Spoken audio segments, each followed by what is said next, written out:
काहीतरी नवीन करण्याचा विचार आम्ही केला. आपले कार्यक्रम होतच असतात, परंतु 26 वर्षानंतर एखादी नाटिका बसावावी असं आमच्या काही लोकांच्या मनात, आमच्या सभासदांच्या मनात आलं आणि ही एकांकिका आम्ही बसवायचं ठरवलं. पुष्कळशा अडचणी आल्या. 1 महिन्यापूर्वी तालीम चालू केली.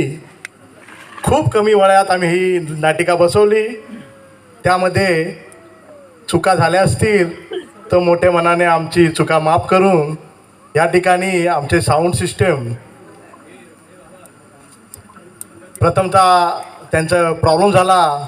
आमचे जे म्युझिशियन होते, आमचे जे लाईट्समन होते, त्यांचा प्रॉब्लेम झाल्यामुळे यशस्वीरित्या आम्ही हे तुमच्यापर्यंत पोचू शकलो नाही. तरी पण तोडकं का मोडकं होईना हे आम्ही चांगलं नाटक केलं असं आमचं म्हणणं आहे.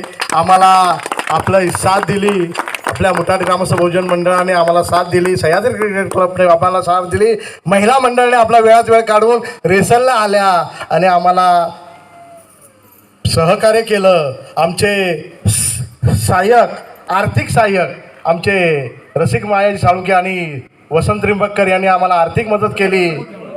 सॉरी प्रमोद वसंत त्रिंबककर यांनी आम्हाला आर्थिक मदत केली. त्यामधूनच आम्ही नाटक उभारू शकलो. धन्यवाद. जास्त काही बोलत नाही. चाफे साहेब,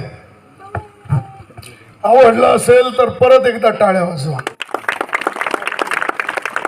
माझ्या आणि मुठाटच्या सर्व कलाकारांसाठी हे नाटक आम्ही म्युन्सिपल बँकेसाठी लिहिलं होतं आणि माझे सहकारी पांडुरंग बाबल्या साळुंखे हे त्या नाटकाच्या पहिल्या प्रयोगात होते. ते म्हणाले मुठाटला आम्हाला काहीतरी प्रबोधनपर नाटक हवं आहे, म्हणून मी इथे घेऊन आलो.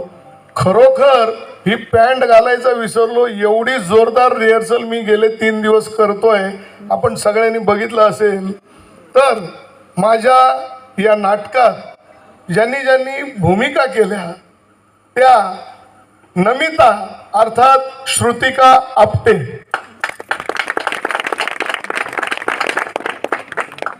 आणि मुठाटचा हिरो, या नाटकाचा हिरो हिमांशू चेतन मोतीराम साळुंखे,